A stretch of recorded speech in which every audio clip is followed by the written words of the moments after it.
I always thought I'd be the one to ruin a party, but never like this. We'd been fighting on and off for months, but he insisted everything would change if I just trusted him, so when he dragged me out in front of all our friends and dropped to one knee, I thought maybe, just maybe, he meant it.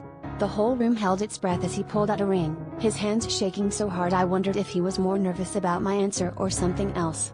I barely had time to process the question before a tiny voice rang out behind me, slicing through the applause like a knife. "Daddy, what are you doing?" The crowd parted and there she was, a little girl with wild hair and his exact green eyes, clutching a stuffed rabbit.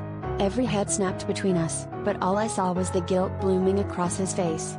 He reached for her, stammering, and I realized that the woman behind her, the one glaring daggers at me, wasn't just an ex, but something worse, something recent. The room went silent except for the little girl's sniffles and his choked apology. I felt the blood drain from my face as the pieces clicked together, the late night work calls, the random weekends away, the sudden generosity with gifts whenever we fought. He tried to explain, stammering about mistakes, about not wanting to lose me, about how he was going to tell me soon. His ex, or whatever she was, wasn't having it. She started shouting about empty promises, about how he'd lied to them both, and suddenly everyone was shouting, someone was filming, and I was standing in the middle of a public spectacle I never signed up for.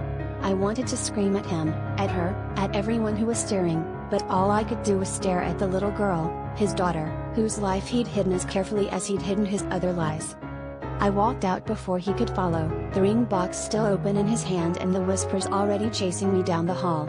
I kept thinking about how I'd spent so much time wondering if I was too suspicious, too jealous, when the truth was so much messier than I'd ever imagined.